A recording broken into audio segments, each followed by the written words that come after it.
Bien, muy bien, 18:10 minutos de este 23 de noviembre. Vamos a hablar, como decíamos hace un ratito nada más, vamos a estar hablando y está del otro lado Juan Bataleme, director académico del Consejo Argentino para las Relaciones Internacionales, Política, Seguridad Internacional y Defensa, Política Digital y Ciberespacio, cosa que me interesa también preguntarle. ¿Cómo está, Juan?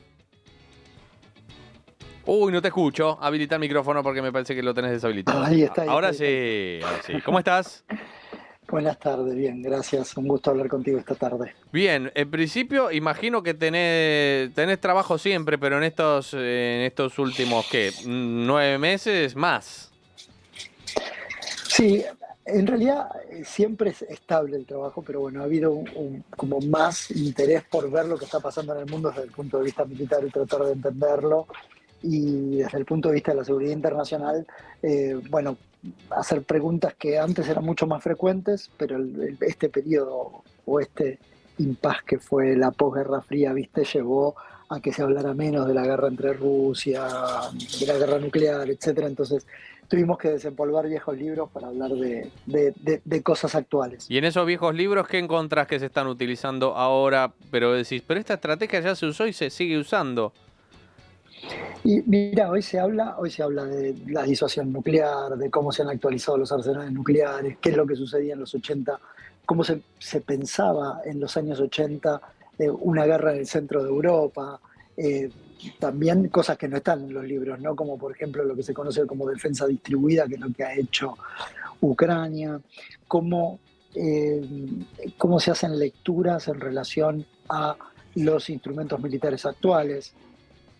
eh, la, la dinámica de poder entender de vuelta cómo a partir de este mundo siglo XXI, de, de drones, de alto grado de comunicación y alto grado de interdependencia, vos tenés una imagen que es guerra de trincheras, ¿no? Entonces, toda esa ensalada de frutas, por así decirlo, es interesante desde el punto de vista de cómo los libros nos mostraron algunas cosas y cómo se fusionan con nuevas ideas, con nuevas teorías. Yo tengo una teoría y es que todas las armas nucleares en realidad las tengo para, te muestro lo que tengo, pero no, siempre me da como, no la van a usar nunca. Es así, porque Si siempre es, cada vez, no, están haciendo armas nucleares. Un día, porque un día, el día que aprieten finalmente el botón, literal se acaba el mundo, porque tienen supuestamente, si me hago cuenta de todo lo que tienen para destruir no solo uno, tres planetas.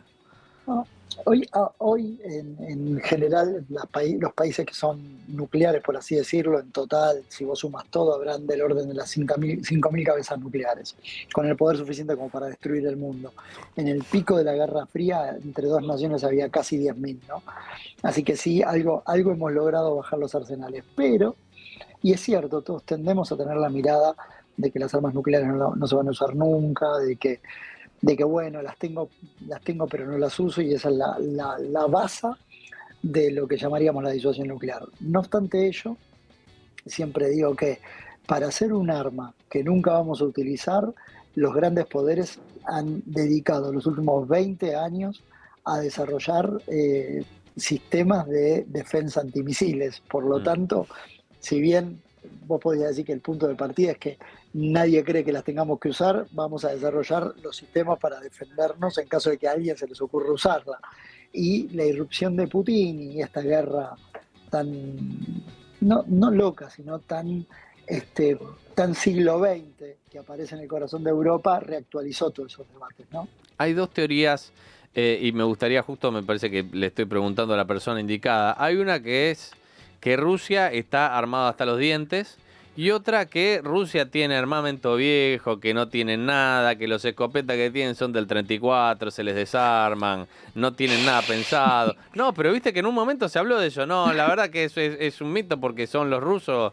Vos vas a Rusia y está todo hecho mierda. Eh, ¿Qué de tanto es esto? Porque en un momento, claro, se habla de, no, los rusos van al espacio, tienen los mejores técnicos, son implacables, y otra, por otro lado, es que son un desastre. Y tenés las dos teorías que ¿Cuál es la verdad? ¿O tu verdad? Mira, ¿Perro que ladra no muerde? Claro. Eh, me acerco un poco más a esa idea de perro que ladra no muerde. En realidad, ninguna de las dos es correcta, ¿no? Bien. En América Latina nos encanta fantasear Hmm. con el tema. Vos tenés, viste que se habla de las grietas, de las divisiones y demás. Entonces, también en política internacional tenés una grieta. Entonces, tenés lo que te dicen que Rusia es fenomenal, no falla nunca, tiene las mejores armas, etcétera, etcétera. Y después del otro lado tenés aquellos que te dicen que está todo roto, todo mal. Es cierto que el grueso del armamento disponible de Rusia no es tan moderno como el armamento occidental. Ok. Ahora, es cierto también de que Rusia estaba haciendo una transición militar muy importante que empezó en el año 2015, que quedó inconclusa, obviamente, y por eso estamos viendo hoy que Rusia utiliza gran parte de sus reservas, que son las menos sofisticadas, en un combate terrestre. Ahora, Rusia tiene misiles de corto y mediano alcance, tiene misiles dirigidos comparables con los estándares occidentales.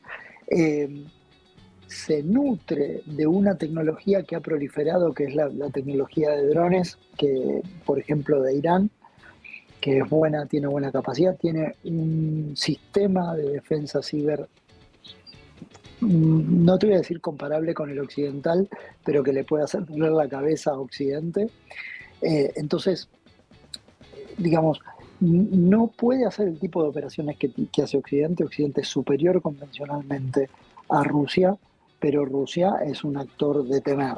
Por otro lado, Rusia reconoce que convencionalmente no es un actor de fuste. Por eso, cuando vos miras la doctrina rusa, la doctrina de defensa rusa, los rusos le dan una relevancia central a su arsenal nuclear, en parte para disuadir de que alguien los agreda, en parte también para eventualmente ejercer alguna dinámica de chantaje, que no funciona con otras potencias nucleares, pero sí puede funcionar con actores que no son nucleares. Entonces, digamos, te voy a dar la razón en que el grueso del arsenal ruso no es lo moderno que debería ser. Sin embargo, Rusia tiene arsenal moderno, que es lo que le permite en gran medida lanzar las operaciones estas de misiles que estamos viendo sobre Ucrania. Entonces, en ese punto es que está la verdad. Dijiste Rusia y Occidente. Si tengo que comparar Rusia con Corea del Norte o China, también, o sea, China también está retrasado y Corea del Norte también, o ellos sí tienen tecnología. No, Corea del Norte está retrasado. Mira. China, en el grupo de los países, digamos, de los que conforman el bloque industrial militar no occidental, China es tributario de Rusia. Sin embargo, China está teniendo sus propias capacidades in situ. En cualquier momento, el primero que va a pasar va a ser a Rusia y en algún momento va a alcanzar a Occidente. China es un actor a considerar. Yo te diría que está mejor posicionado que Rusia, dependiendo de qué estemos hablando. Por ejemplo, en material naval, China le ha pegado un salto importante a Rusia, aunque China sea tributario de lo que los rusos iniciaron. En material aéreo están cabeza a cabeza con los rusos. En la parte cibernética, en la parte electrónica, en la parte de satélites, en la parte de comunicaciones y de inteligencia, China supera a Rusia en este momento. Bien, y hoy por hoy, ¿duele más un misil o un hacker? Los dos, Los solo dos. que el hacker no lo sentís. Claro. Al misil te acabó la vida, pero el hacker es parte integral del misil hoy. ¿Por qué? Porque, por ejemplo, en Estados Unidos hay una especie de concurso que se hace a nivel de universidades que se llama hackear satélites, ¿no? Hackeame un satélite. Bueno, si vos tenés la capacidad de hackear satélites de navegación o satélites sobre los cuales se enlazan las armas de precisión, el misil no sirve para la función que tiene que tener, que es pegar en precisión. Entonces, muchas veces, esto también en el gran público, todos te dicen, bueno, hoy el hacker es el futuro de la guerra, en realidad es una combinación. Lo que vos podés mirar son los volúmenes, ¿no?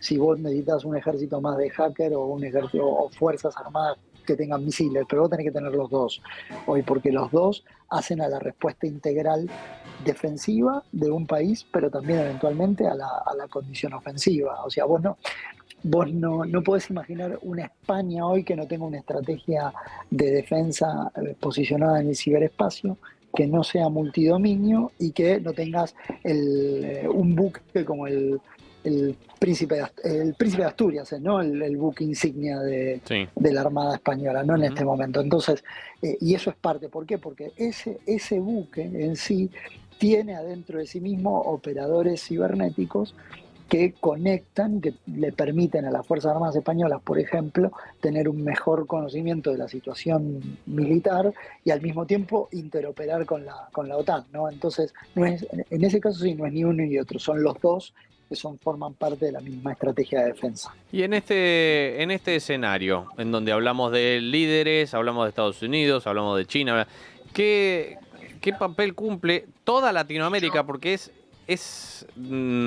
contradictorio que toda Latinoamérica, si vos juntás desde México hacia abajo, es un poderío gigantesco, pero estamos Ujú. todos estropeados. Desarmados. Venezuela estropeado, Argentina con una inflación galopante, Chile, Bolivia, digamos, México atacado por narcos.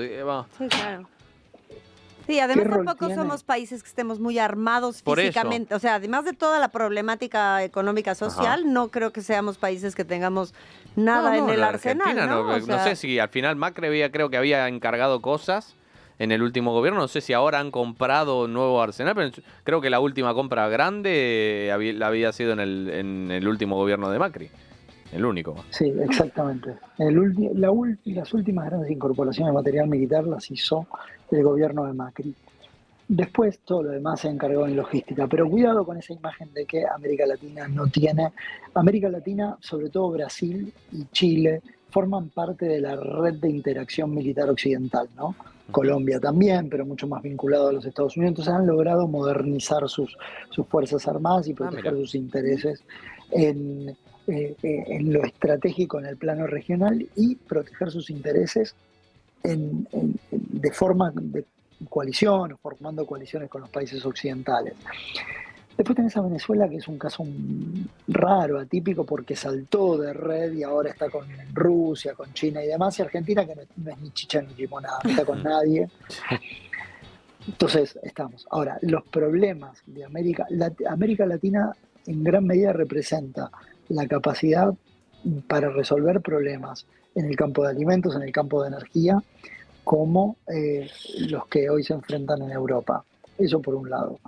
Pero por otro lado, América Latina tiene un montón de problemas producto de la inestabilidad política, de la pobreza, que se traducen en violencia doméstica, en violencia intraestatal, Ujú. que no se resuelven con las Fuerzas Armadas, se resuelven con institucionalidad policíaca, que es lo que no tenemos en toda América Latina, ¿no? Entonces ujú. ahí tenés corrupción, tenés un montón de problemas que se derivan de la propia debilidad institucional latinoamericana, ¿no? Entonces, esa es una tensión permanente que hay. Nosotros somos una zona de paz, eh, no hay conflictos interestatales a la vista en América Latina, pero somos extremadamente violentos hacia el interior de la región, ¿no? Y ahí tenemos un debe muy importante. Juan, fue un placer haber hablado contigo. Juan Bataleme, director académico del Consejo Argentino para las Relaciones Internacionales, experto en política, seguridad internacional y defensa. Muchísimas gracias, Juan, por esta comunicación. Gracias a ustedes. Buenas tardes. Adiós, Buenas tardes. tardes. Bueno, muy Adiós. interesante lo que nos decía Juan Ujú. y cosas que no sabía. Claro, que de repente uno pierde ahí de Sí, vista. Y me eso llamó la atención sobre todo, por ejemplo, lo de Corea del Norte, que no está, que está un poco que está Ujú. retrasado. Y Chile y Brasil también a mí me llamó la Sí, atención, ¿no? Que sí, uno sí. creería ahí Que un poco uno